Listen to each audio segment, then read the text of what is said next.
ॐ वाङ् मे मनसि प्रतिष्ठिता मनो मे वाचि प्रतिष्ठितम् आविरावीर्मयेति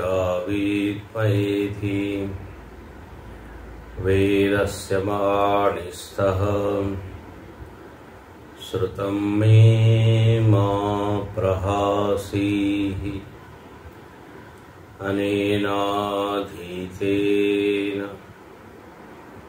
अहोरात्रान् सन्दधामि ऋतं वदिष्यामि सत्यं वदिष्यामि तन्मामवतु तद्वक्तारमवतु अवतु माम् अवतु वक्तारम्।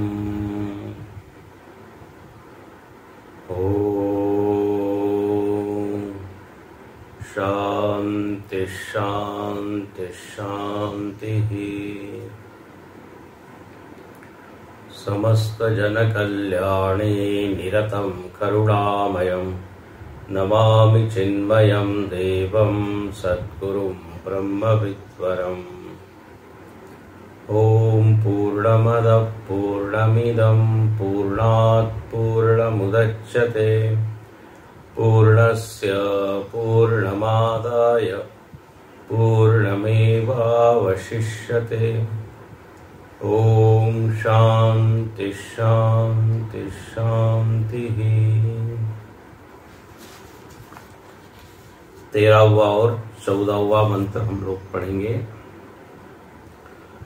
अन्यदेवाहु संभवात् अन्यदाहुरसंभवात् इति शुश्रुमधीराणां येनस्तद्विचचक्षिरे सम्भूतिं च विनाशं च यस्तद्वेदो भयगंसः विनाशेन मृत्युं तीर्त्वा सम्भूत्यामृतमश्नुते सम्भूत्यामृतमश्नुते।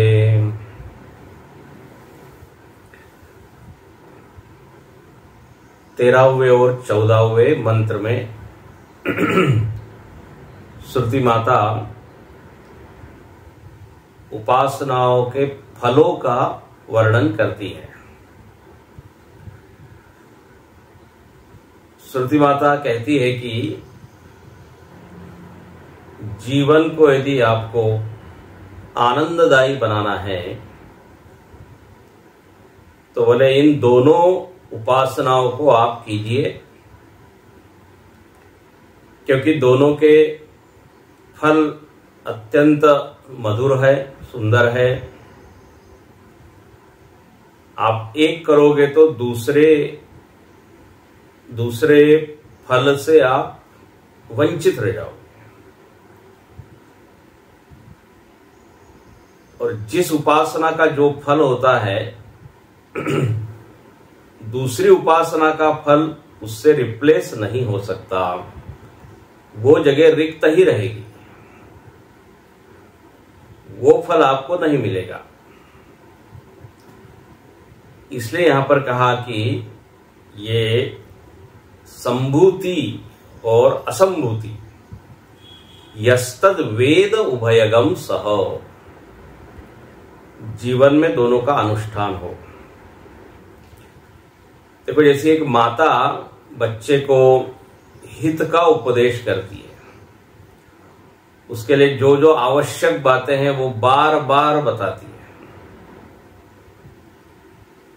क्योंकि उसके मन में यही भाव है कि पुत्र का कल्याण हो। इसे भगवान कृष्ण अर्जुन को बार बार बताते हैं, परम भूय प्रवक्ष्यामि। भगवान कहते हैं हमने एक बार बताया है, लेकिन शायद पहले तुमने मिस किया हो, ध्यान न दिया हो, तो फिर से सुनो। भूयः, श्रुति माता को ये पूरा मार्ग एकदम स्पष्ट है, क्लियर है कि क्या करने से क्या होगा। नहीं करोगे तो आप किस चीज से वंचित रह जाओगे। जैसे रामायण में भी आता है, परमार्थ पथ परम सुजाना, भरद्वाज मुनि बसहि प्रयागा। भरद्वाज ऋषि के लिए कहा गया है, परमार्थ के मार्ग को पूरी तरह अच्छे से जानने वाले, चप्पा चप्पा हमको मालूम है।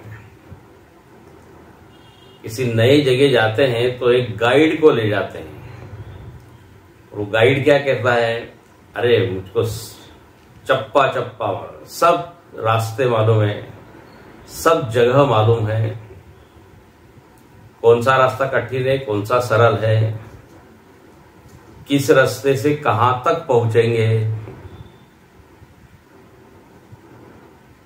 जैसे जीपीएस आपको बताता है, जीपीएस का फुल फॉर्म आजकल बताते हैं ना आध्यात्मिक लोग, जीपीएस मतलब गुरु परंपरा सिस्टम। परंपरा से जो ज्ञान हमको मिला है, यदि उसके ऊपर हम चलें, उसके अनुसार चलें, तो कोई भ्रम नहीं होगा, सब चीजें स्पष्ट होती चली जाएगी। इसलिए यहां पर भी आया विचचक्षिरे, धीराणाम, धीर लोगों से हमने सुना। तो यहां पर श्रुति कहती है कि यदि हम भगवान के साथ अपने आप को जोड़े, भगवान की उपासना करें, मतलब भगवान के सम्मुख हो जाए। उपासना होना मतलब क्या, सम्मुख होना। और सम्मुख होने का मतलब है भगवान अपने चित्त में सतत बने रहे, उनकी स्मृति बनी रहना। हाँ, सम्मुख होना मतलब क्या, स्मृति बनी रहना। जो भक्त है वो विस्मृत नहीं करता भगवान को, सब चीजें भूल जाता है लेकिन भगवान को नहीं भूलता। सामान्य व्यक्ति का उल्टा होता है, पहले भूलता है भगवान को, बाकी सब चीजें याद रहती है। तद विस्मरणे परम व्याकुलता, गोपियों के लिए कहा। तो जो उपासक है वो जानता है कि हमारे भगवान समर्थ है, सर्वशक्ति है, सर्वज्ञ है, दयालु है, कृपालु है, हमारे लिए जो हित की बात है वही वो करेंगे। तो उपासक के मन में पूरा भरोसा है कि इनसे जुड़ने में ही लाभ है। संसार तो बड़ा नचाता है, संसार तो दुख भी देता है, संसार मदद करता है लेकिन हमको दबा के रखता है। गुरुजी ने बड़ा अच्छा कहा कि एहसान के तले हम दबे रहते हैं। लोग मदद करते हैं लेकिन उनके सामने हम दीन बने रहते हैं, वो आते ही हम थोड़े छोटे हो जाते हैं। जिन्होंने आपकी मदद की उनसे आप नजर नहीं मिला पाते, एक एहसान, एक ऋण रहता है। लेकिन भगवान जब मदद करते हैं तो हमको दीन ही नहीं बनाते,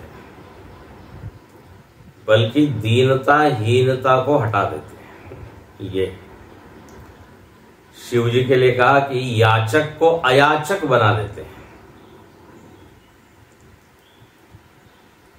अवधर धानी शिव जी तो ऐसे। तो उपासना के जो फल हैं कल हमने देखे, अनैश्वर्यम, अनैश्वर्य चला जाता है उसमें। बाहर का अनैश्वर्य, अंतःकरण का अनैश्वर्य, कामादि दोष निकल जाते हैं। अधर्म में रुचि कम होने लगती है, सदाचार का बल बढ़ जाता है, उसका विश्वास धर्म में और अच्छे काम में बढ़ते जाता है। बोले इससे बहुत बढ़िया लगता है, बड़ा लाभ होता है, धन्यता की अनुभूति होती है। तो उपासना देखिए ये सब चीजें हमको देती है। तो यहां पर भाष्यकार स्पष्ट करते हैं कि तद उपासनेन अनैश्वर्यम अधर्म कामादि दोष जातम मृत्युम तीर्थवा। इसको मृत्यु कहा है। यदि ये तीनों चीजें अपने भीतर बनी रहे, अनैश्वर्य मतलब दरिद्रता, कंगाली, या पाप, हिंसा, अधर्म, अरे बोले यही मरण है। और सारे दुनिया भर के विकार अंतःकरण में आके बैठे हैं। मतलब पूरे शहर भर का कचरा जैसे अपने घर में कोई डाल दे कैसा लगेगा। बाहर का कचरा हटाने के लिए तो आजकल गाड़ियां आती है, सूखा कचरा, गीला कचरा है ना, लेकिन ये अंतःकरण का कचरा कैसा निकलेगा? इसके लिए तो बाहरी कोई साधन नहीं है। यहां पर कहते हैं यदि हम भक्ति करें, भक्ति स्वतंत्र सकल सुख खानी, भक्ति से ये संभव है।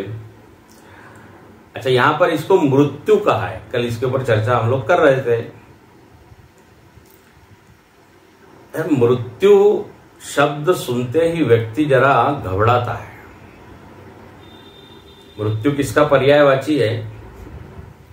भय, चिंता, अशुभ। कोई मृत्यु की बात करे तो बोले शुभ शुभ बोलिए। हाँ, मृत्यु की चर्चा करना व्यक्ति को पसंद नहीं। तो मृत्यु का एक ऐसा हम लोगों ने अर्थ ले लिया है कि जो भयदायक है, जो दुखदायक है। इसलिए व्यवहार में भी जब कुछ गड़बड़ चीजें की चर्चा करते हैं तो लोग एकदम बोल देते हैं, अरे वहां जाएंगे। किसी ने कहा कि वो मित्र के यहाँ जाओ, वहां चलते हैं। बोले मरना है क्या? एकदम ऐसा बोलते हैं, मतलब और तकलीफ में आ जाओगे। मरना है क्या? अरे मरोगे। तो मरोगे मतलब शरीर से नहीं मरोगे, मरोगे मतलब तकलीफ में आओगे, कष्ट मिलेगा, दुख मिलेगा। तो इनका सबका पर्यायवाची मृत्यु शब्द हो गया। तो यहां पर लिखते हैं शरीर की मृत्यु एक अलग चीज है। यहां पर मृत्यु का जो गूढ़ार्थ है वो यही है कि जो नकारात्मकताएं जीवन में, मृत्यु क्या है तो बोले जो भय देती है, तो ये नकारात्मकताएं भी जीवन में भय लाती है, चिंता लाती है। इसलिए मृत्यु को साथ उसको जोड़ा है। मृत्यु मतलब हम कहते हैं संकट, परेशानी। तो ये सब चीजें व्यक्ति को परेशान करने वाली है। इसलिए यहां मृत्यु शब्दवाच्य अनैश्वर्यम। जिसके पास खाने पीने के लिए नहीं हो, कैसे साधन भजन कर पाएगा? थोड़ा बहुत तो चाहिए ना। ऐसा नहीं कि हम मिलेनियर बिलेनियर खूब बड़े बड़े अमीर बने, लेकिन ऐसा भी ना हो कि सायंकाल की कुछ पता नहीं क्या होगा।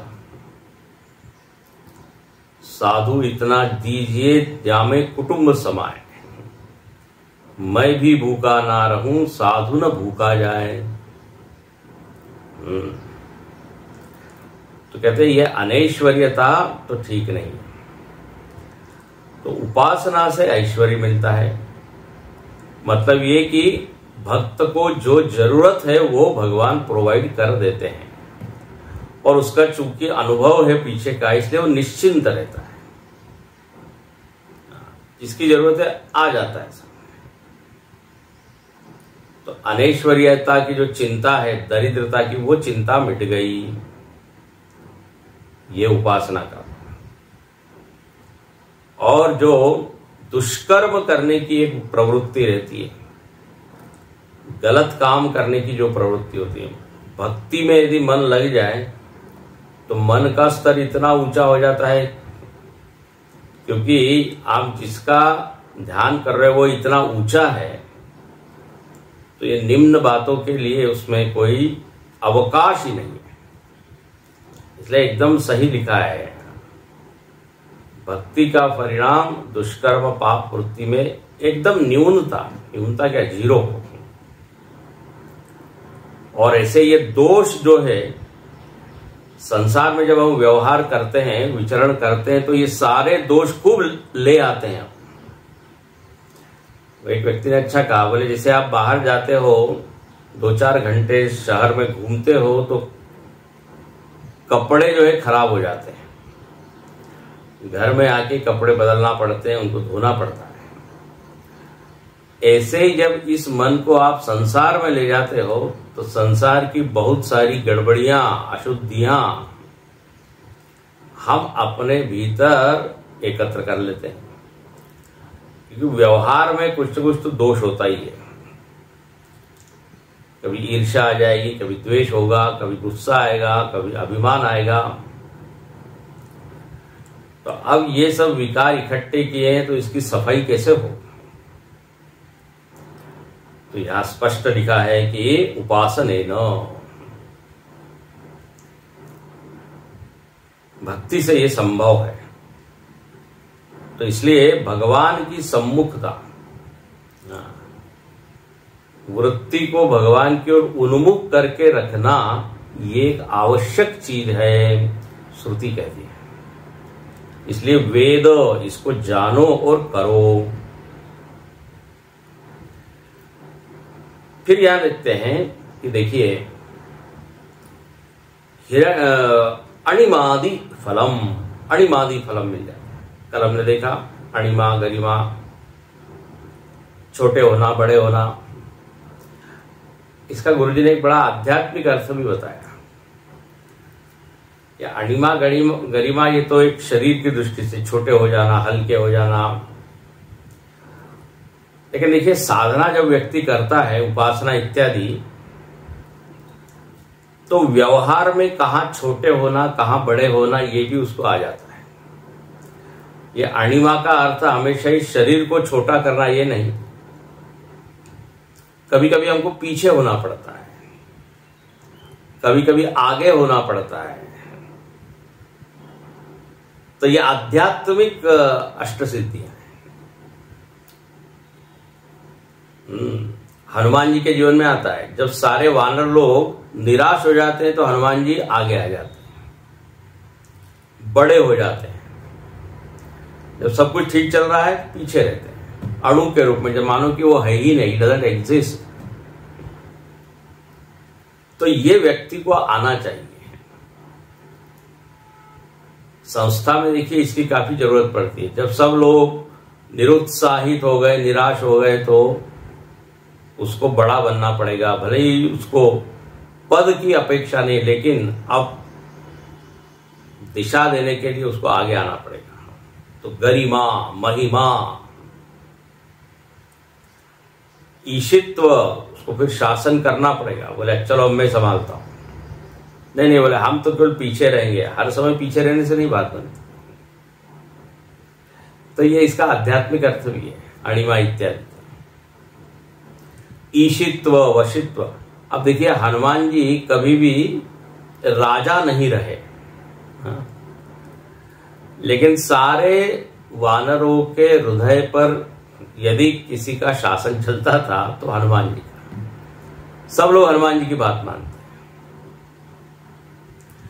हमारे स्वामी जी ने अच्छा कहा, बिना ताज के सरताज, कपीश्वर। तो हो गया ना। ईशित तो मतलब हमेशा कुर्सी पर ही बैठकर शासन करना, ऐसा नहीं।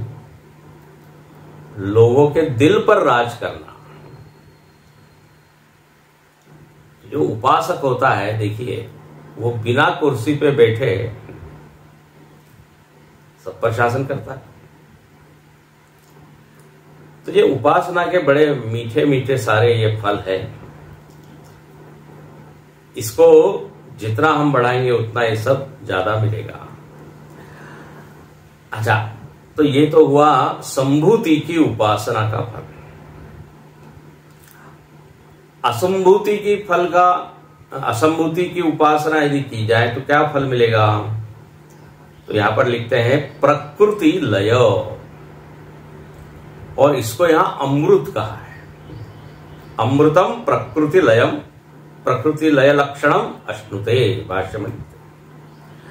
तो देखो, जैसे वहां मृत्यु का अर्थ अनैश्वर्य इत्यादि किया, ऐसे ही अब यहां पे प्रकृति लय को बोलते हैं अमृत। ध्यान से सुनिए। तो वैसे तो अमृत क्या है? आत्मा ही अमृत है वैसे, जो पारमार्थिक अमृत। असल में यदि कोई अमृत है तो आत्मा है।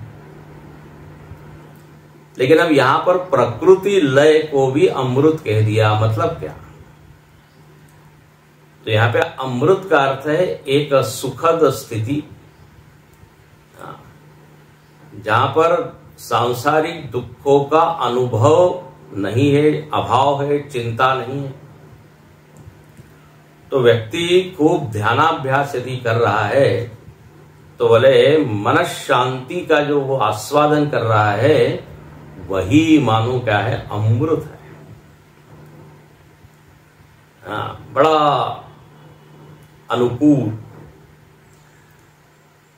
जैसे देखिए, सुषुप्ति में हमको ये प्रकृति लय का ही अनुभव होता है। सुषुप्ति मतलब वही है जहां पर आप पूरी तरह लीन हो गए हैं एक ऐसी अवस्था में, ऐसी दशा में जहां जगत का भान नहीं है, जहां तत्व का भी भान नहीं है। ठीक है, ये प्रकृति लय कोई स्वरूप स्थिति नहीं है, ध्यान से सुनना। ये ज्ञान की स्थिति नहीं है, क्योंकि ये तो उपासना का फल है। आत्मज्ञान रूपी अमृत तो जो है वो ज्ञान से मिलेगा, आत्मा अमृत। लेकिन यहां पर ये जो मन का शांत हो जाना है, इसको जो अमृत कहा, ये जो रोज ध्यान कर रहा है, अव्यक्त का ध्यान कर रहा है, एक मानो की निर्विचार अवस्था है, विक्षेप रहित अवस्था है, तो ये भी दशा बड़ी सुखद है। नींद जो है इसका क्या है? एक उदाहरण है। नींद एक प्राकृतिक अवस्था है, मतलब आपको कोई बहुत ज्यादा साधना नहीं करनी है, नींद अपने आप आती है, स्वाभाविक है। किसी ने कहा नींद के लिए क्या करें? बोले बढ़िया खाना खाइए, एक बढ़िया तकिया लीजिए, बस नींद रूपी फल का आप खूब आनंद ले पाएंगे। बढ़िया खाना हो और कोई चिंता ना हो, फिर आप देखिए। तो ये व्यक्ति के जीवन में आती ही है। लेकिन जब यहां कहा कि असंभूति की उपासना, मतलब बैठ कर रोज 2 घंटे 1 घंटा जितना भी हो, मन को शांत करने का वो प्रयत्न कर, तो ये स्वाभाविक नहीं है, साधन से सिद्ध होने वाली अवस्था है, उसको उपासना का है। तो जो एकांत में रह रहा है और ज्यादा परिग्रह इत्यादि है नहीं, तो भले यदि वो इसकी उपासना करे, इस अव्यक्त की, तो एक ऐसा आनंददायी एक स्थिति का अनुभव वो करेगा। उसी को कहा है प्रकृति लय या अमृतम। नींद रहित नींद, ऐसा आप कह सकते।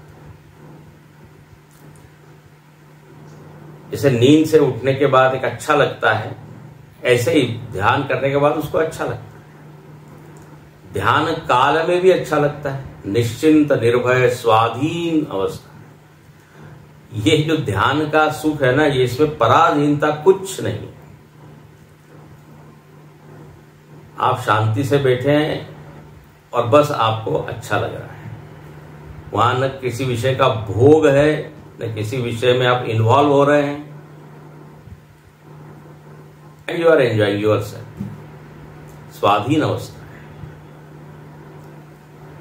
जैसे नींद।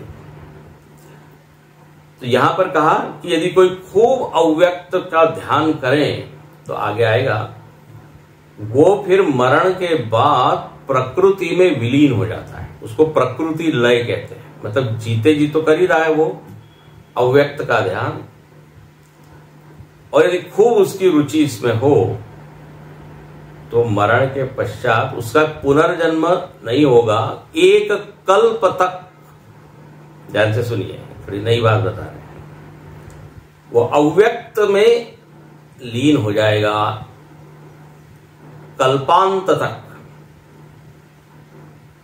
क्योंकि उसने अव्यक्त का जीते जी ध्यान किया है। तो उसकी गति कहां होगी? उसको कहते हैं प्रकृति लय। और फिर जब अगला जन्म होगा तो वो प्रकट होगा, तब उसका जन्म होगा। एक कल्प तक वो क्या करेगा? अव्यक्त में लीन रहेगा। इसका उदाहरण नारद जी का आता है। नारद जी का जीवन आप पढ़िए भागवत जी में। भागवत जी में आता है नारद जी का चरित्र कि वो दासी पुत्र थे, बड़ी भक्ति भी करते थे और खूब ध्यान भी करते थे। खूब ध्यान किया उन्होंने। भगवान ने एक झलक भी दिखा दी उनको, एक दर्शन भी हुआ तो, लेकिन वो थोड़ी देर के लिए था। भगवान उनको आशीर्वाद देते हैं कि आपने बड़ी अच्छी साधना की है, आपका जब देह छूटेगा तो आप एक कल्प तक अव्यक्त में लीन होंगे, और अगले जन्म में आप भक्त के रूप में अवतरित होंगे ब्रह्मा जी के शरीर से। समावर्णन है, तो उसको कहते प्रकृति लय। तो यहां पर लिखा कि प्रकृति लयम अश्नुते, असंभूति की उपासना का। अच्छा, अब यहां थोड़ी सी एक और विचार की बात करके फिर हम आगे चलें। श्रुति का आग्रह है कि ये अव्यक्त की भी उपासना करे और हिरण्यगर्भ की भी करे, है ना। ये बार बार कहा गया क्योंकि यहां पे फल भेद बताया है। अब ये बहुत ही महत्वपूर्ण पॉइंट है, वो ये कि जो कामादि दोष है, ध्यान से सुनिए, अधर्मादि दोष, कामादि दोष, बोले ये ध्यान करने से नहीं जाएंगे। केवल मन को शांत करने का फल कामादि दोष से रहित हो जाए, ये नहीं हो सकता। उपासना से ही अपना मन विकार रहित होगा। देखिए, जिस रोग की जो दवाई है वही दवाई करनी चाहिए। खांसी की दवाई लेके हम चाहें कि पेट ठीक हो जाए तो नहीं होगा, और पेट दर्द की दवाई खा के हम चाहे कि सिर दर्द ठीक हो जाएगा, नहीं होगा। जिसकी जो औषधि है, जिसका जो उपचार बताया, वो वही करना पड़ेगा। तो यहां पर ये जो लिखा है कि अधर्मादि दोष, कामादि, अनैश्वर्यम, ये सब भक्ति से ही जाएगा। गलत साधन, हम गलत फल चाहे गलत साधन से तो नहीं होगा। जिसका जो फल होगा वो साधना करनी पड़ेगी। हाँ, ये संकेत है यहाँ पे। हिरण्यगर्भ की उपासना का ये फल, इसका ये फल, तो आपको दोनों फल चाहिए तो दोनों करना पड़ेगा। शांति से हम जो बैठते हैं ध्यान में, तो बोले थोड़ी देर के लिए वो सारे विकार शांत हो सकते हैं, नो डाउट, लेकिन पूरी तरह से उसको धोना है तो यहां पर लिखते हैं कि भक्ति ही करनी पड़ेगी। भगवान से प्रेम करना पड़ेगा। जहां राम तह काम नहीं, जहां काम तह राम कहते हैं। इसे बार बार क्या कहा जाता है, देखो आपको यदि शरीर को शुद्ध करना है तो राम राम करने से शरीर की शुद्धि नहीं होगी। उसका उपाय तो पानी से, साबुन से आपको शरीर धोना पड़ेगा। नहीं बोले हम इतनी भगवान की उपासना कर रहे हैं, शरीर स्वच्छ ही नहीं हो रहा। अरे हाउ, वो है ही नहीं उपाय। तो इसलिए जिससे जो मिलता है वो करना पड़ेगा। देखिए बहुत बड़ी चीज है उपासना, और उससे बड़े बड़े फल मिलते हैं। हमारे स्वामी जी ने कहा है कि खजाना है, इसमें नया नई चीज मिलती है, बड़ी बड़ी चीज। लेकिन हम चाहे कि इससे ये मिले, उससे वो मिले, दोनों अलग अलग। तो यह संकेत है। देखिए जब ये कहा कि हिरण्यगर्भ की उपासना से अनैश्वर्य इत्यादि जाता है, मतलब असंभूति की उपासना से नहीं मिलता, ये ध्वनित हो गया।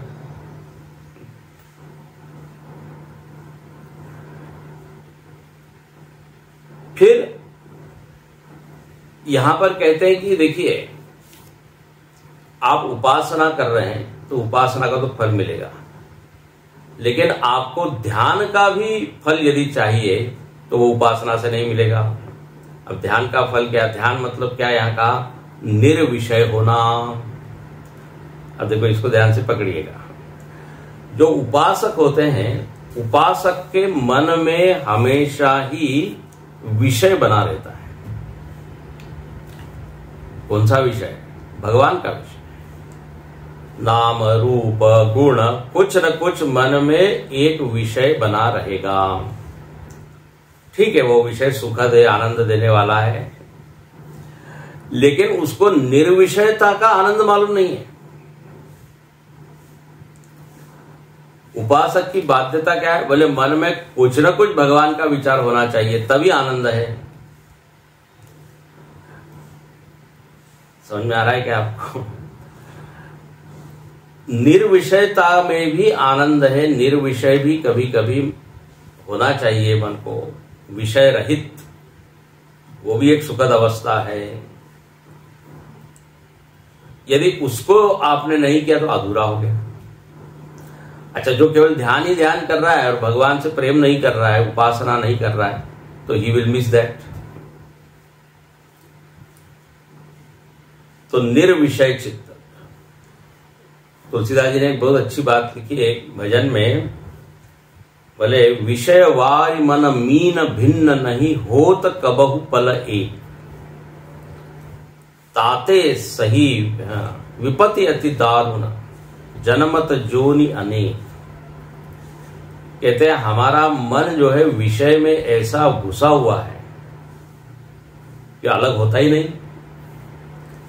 जैसे मछली, उन्होंने उदाहरण दिया, मछली जो है वो पानी को छोड़ती नहीं, तो हमारा मन रूपी मछली जो है, ये मन रूपी मछली विषय रूपी वारी में घूमती रहती। और बोले उससे क्या होता है? जनमत जोनि अनेक, विपत्ति अति दारुण, अनेक तरह की विपत्तियां, संकट, तरह तरह की झंझटें, ये सब आती रहती है। विषय का अर्थ ही होता है विषिणवंती निबधनंती इति विषया, जो बांध दे वो उसको कहते हैं विषय। और कहते हैं विषय जो है वो विष से भी अधिक घातक है, सुना होगा। इसलिए विष में 2 अक्षर है, विषय में 1 अक्षर ज्यादा है। तो ये विषय जो है चित्त को जो है फंसाए रखते हैं। तो व्यक्ति को निर्विषयता का भी आनंद लेना चाहिए। कभी मन विषयों से खाली हो जाए, इसका भी अभ्यास करना चाहिए। तो यहां पर जो असंभूति की उपासना है वो लगभग यही है। तो निर्विषय का जो एक स्वाधीन आनंद है, बोले वो तभी होगा जब आप रोज मन को थोड़ा खाली करें। तो जो संभूति की उपासना कर रहा है वो असंभूति को मिस करेगा, जो असंभूति की कर रहा है वो संभूति के फल को मिस करेगा। इसलिए दोनों होना चाहिए। ये हो गया, देख रहे हैं। कई बार लगता है कि खूब ध्यान आदि करेंगे तो सारे मन के विकार हमेशा के लिए खत्म हो जाएंगे। ऐसा नहीं होता। थोड़ी देर के लिए वो सस्पेंडेड हो जाते हैं। जैसे जब तक आप नींद में रहते हो तब तक आप सारे विकारों से मुक्त होते हैं। चिंता, भय, आसक्ति, क्रोध, अभिमान, ये सब शून्य हो जाते हैं। लेकिन कितनी देर? जब तक आप उस अवस्था,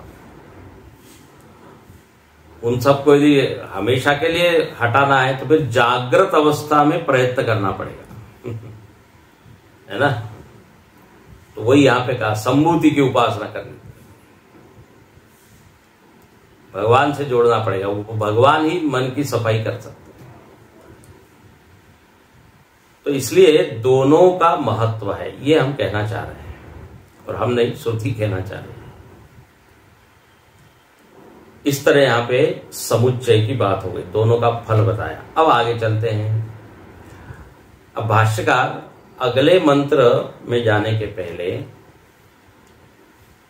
अभी तक जो बताया उसको फिर से समेट के यहां पे लिख देते हैं। देखिए, भगवान भाष्यकार से सीखना चाहिए कैसे वो पीछे का जो भी हुआ है विचार उसको साथ में लेकर फिर आगे चलते हैं। उनके विचार में बड़ी कसावट है। तो आगे यहां देखिए, भाष्य को देखिए, उसमें क्या लिखते हैं। मानुष दैव वित्त साध्यम फलम शास्त्र लक्षणम प्रकृति लयांतम। पहले देखिए, शास्त्र में दो फल बताए, शास्त्र में फल बताए, इतना सुन। शास्त्र लक्षण, शास्त्र के द्वारा लक्षित बताए गए, फल बताए। अभी तक जो बताए, अभी तक यदि आप देखें तो कुल मिला के 4 फल बताए। फिर से आप पीछे जाए तो जो कर्म करता है, शास्त्रीय कर्म, विहित कर्म, तो उसका फल बताया था स्वाभाविक कर्म और ज्ञान से वो परे चला जाता है, उसी को वह मृत्यु कहा था। कर्म का फल बताया था। उपासना का फल बताया था देवात्म विज्ञान, देवतात्म भाव। आप पढ़िएगा 9वें, 10वें, 11वें मंत्र। तो स्वाभाविक मृत्यु वहां बताई थी, स्वाभाविक ज्ञान और कर्म को मृत्यु बताया था, वो शास्त्रीय कर्म से जाएगा। उपासना से, देवता की उपासना से, भगवान की उपासना से देवात्म भाव की प्राप्ति होगी, ये बताया था। और फिर हिरण्यगर्भ की उपासना का फल बताया, अभी अभी हमने देखा, अणिमादि ऐश्वर्य और अधर्मादि दोष रहित। और असंभूति का फल बताया प्रकृति लय। ये 4 बताए। तो बोले ये सब शास्त्र के द्वारा बताए गए हैं, ये मनमाने नहीं है। तो शास्त्र लक्षणम करा। और ये फल कैसे प्राप्त किए हैं, ध्यान से सुनिएगा। तो बोले मानुष दैव वित्त साध्यम फलम। 2 वित्त है, 2 धन है, मानुष और दैव। इन दोनों के द्वारा ही ये 4 फल की प्राप्ति मनुष्य कर सकता है। ये फल साध्य है। साध्य मतलब साधना से सिद्ध करना है, उसको कहते साध्य, स्वतः है नहीं। तो ये जो 4 फल बताए हैं ये हम और आप सब प्राप्त कर सकते हैं। शास्त्रों में इसका वर्णन है। बोले भाई कैसे आप प्राप्त कर सकते हो, यदि साध्य है तो साधन क्या है। तो बोले मानुष दैव वित्त। ये 2 प्रकार के वित्त हैं दो प्रकार के धन है, उससे ये 4 फल मिल सकते हैं। अच्छा, और सबसे अंतिम फल क्या बताया? तो देखिए, शास्त्र लक्षणम प्रकृति लयांतम। प्रकृति लयांतम, प्रकृति में वो विलीन हो जाएगा। हमने देखा ना अभी, अव्यक्त की उपासना का परिणाम क्या होगा? प्रकृति में लय, जन्म उसका नहीं होगा तुरंत, कल्पांत तक वो अव्यक्त में लीन हो जाएगा। और भाष्यकार कहते हैं एतावती संसार गति ही। अगला वाक्य देखिए, एतावती संसार गति। बोले यहां तक आपको मिल सकता है कर्म और उपासना से। आप फाइनल आप क्या प्राप्त कर सकते हो? बोले प्रकृति लय, मतलब पहले भी 3 जो फल बताए वो सब फल आप प्राप्त कर सकते हो और प्रकृति में विलीन हो सकते हो। और फिर जब अगली सृष्टि होगी तो उनका जन्म होगा। बोले ये संसार की, अब यहां तक संसार है। अब यदि संसार से मुक्त होना चाहते हो, ध्यान से सुनिएगा,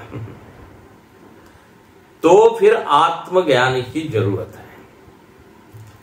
ये कर्म और उपासना से बड़े बड़े फल मिलेंगे हमको,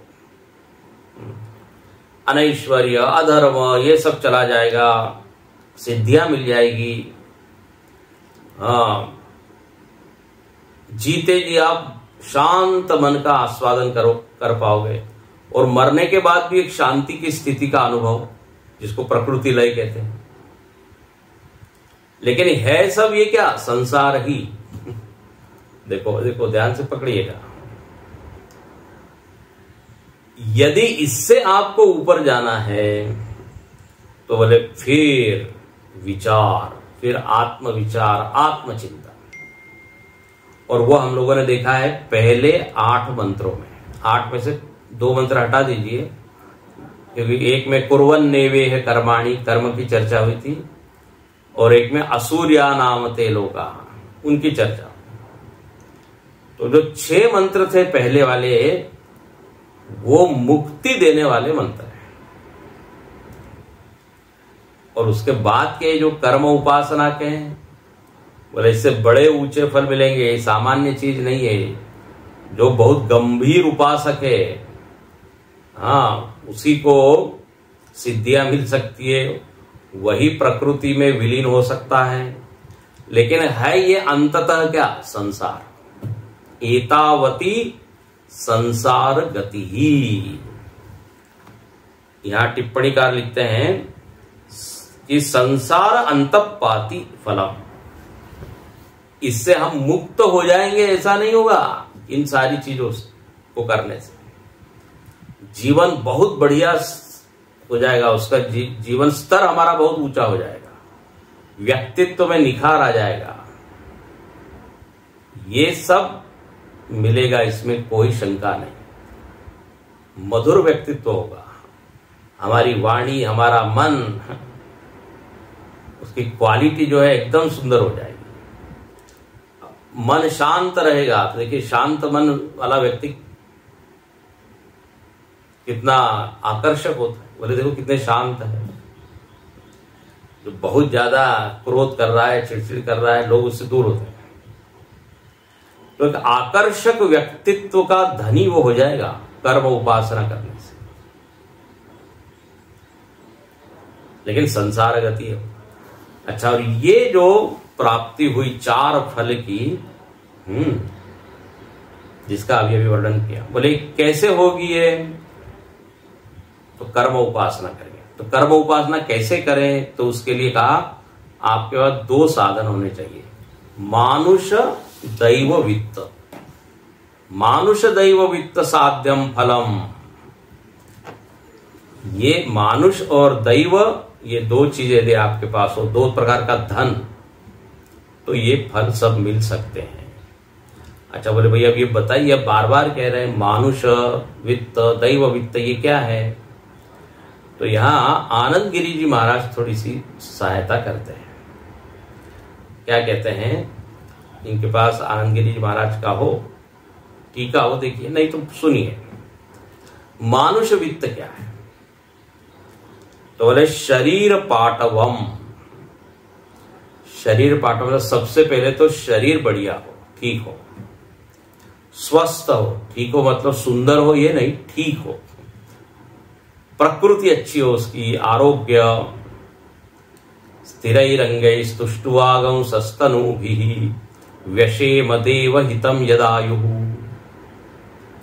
हमको यदि अच्छे कर्म करना है, उपासना करना है, तो पहले ये शरीर ठीक ठाक हो। इसको मानुष धन कहा है। शरीर माध्यम खलु धर्म साधनम बोलते हैं ना। तो शरीर पाटवम, शरीर ठीक हो। उसके बाद गो भू हिरण्यादि साधन संपत्तिश्च मानुष वित्तम।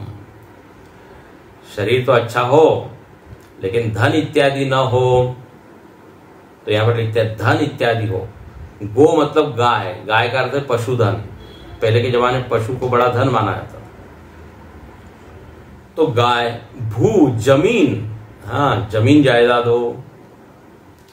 हिरण्यादि साधन संपत्ति, सोना इत्यादि हो, ये मानुष वित्त है। ध्यान से सुनिए। तो यहां वेद भी कहता है भूत्यै न प्रमदितव्यम। आप प्रमाद मत करो, धन कमाओ, धन कमाने में आलस्य मत करो, क्योंकि आपको यदि सेवा करनी है, धर्म कार्य करना है, हाँ, तो धन तो चाहिए। तो यहां लिखते हैं हिरण्यादि साधन संपत्ति, ये मानुष वित्त होगा।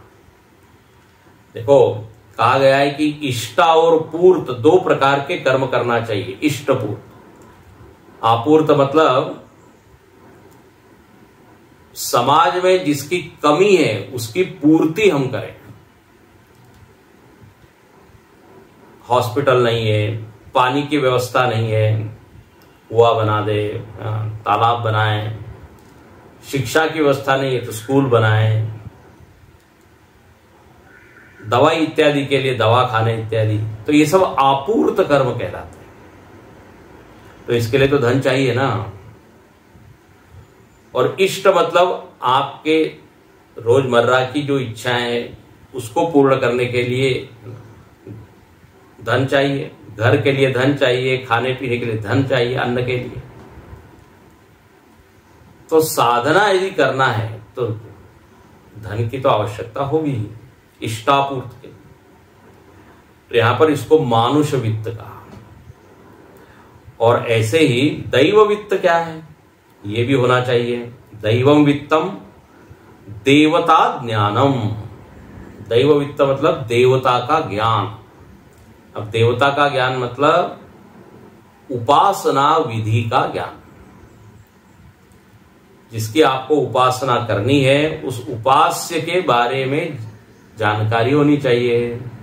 जैसे हमको हिरण्यगर्भ की उपासना करनी है, तो हिरण्यगर्भ मतलब क्या, कार्य ब्रह्म मतलब क्या, सगुण ब्रह्म मतलब क्या, राम कृष्ण शिव जिसकी भी आप उपासना कर रहे हो उसके बारे में ज्ञान तो होना चाहिए। फिर उसकी विधि क्या है इसके बारे में जानकारी हो। कौन सा पुष्प चढ़ाना है, पूजा कैसी करनी है। अब हमारे स्वामी जी बता रहे थे, बोले उनको संध्या करने की बहुत इच्छा थी। संध्या, जब यज्ञोपवीत मिलता है तो लेकिन बोले जानकारी के अभाव में हम कर ही नहीं पाते थे। तो बोले एक दंडी स्वामी मिले, उन्होंने कहा अरे तुम ब्रह्मचारी हो के संध्या नहीं करते। बोले हम चाहते तो है लेकिन कोई जानकारी नहीं है। तो वो बताते हैं वो कि उन्होंने त्रिवेणी संगम में बुलाया, प्रयागराज की बात, सुबह 5 बजे, और वो सिखाया कैसी संध्या की जाती है। अब बोले देखिए ये वित्त मेरे पास नहीं था तो मैं वो नहीं कर पाता था। तो दैव वित्त होना चाहिए। कौन सा फूल भगवान को अच्छा लगता है। बिल्व पत्र शालिग्राम पे चढ़ा रहे हैं, अब ये गड़बड़ हो जाएगा। हाँ, जिसका जो बताया है शास्त्र में, क्योंकि सब शास्त्र लक्षण, शास्त्र के द्वारा ये विधियां बताई गई है। तो यदि ये हम जानकारी ले ले तो समझ लीजिए आप इस दैव वित्त से संपन्न हो गए। तो कर्म और उपासना करने के लिए मानुष और दैव वित्त की जरूरत है, उसको हम एकत्र करें और ये फलों को प्राप्त करें, ऐसा यहां भाष्यकार कहते हैं। ठीक है, एतावती संसार गति ही।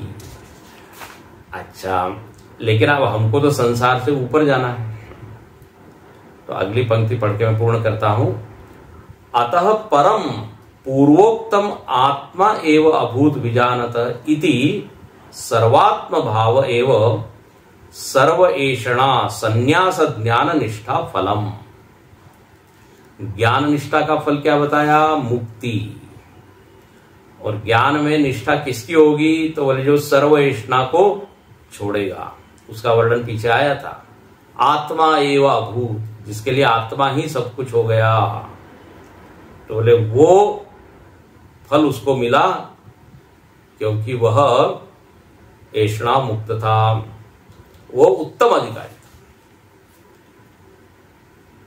तो अब यहां पे आगे का जो प्रकरण है ना, अब ये सब क्यों बता रहे हैं? कोई कहेगा क्या चल रहा है, ये विषय क्यों आ गया?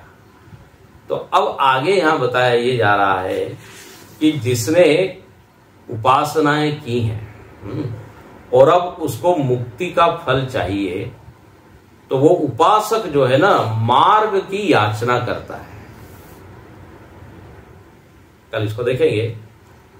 मार्ग की याचना करता है कि मैंने इतने जन्मों, इतने वर्षों तक उपासना की, अब मुझको क्या है भगवान, आपसे एक रूप होना है, तो आप मार्ग बताइए।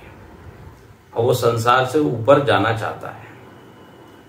तो ये वर्णन अब आगे आएगा, उसको हम देखेंगे।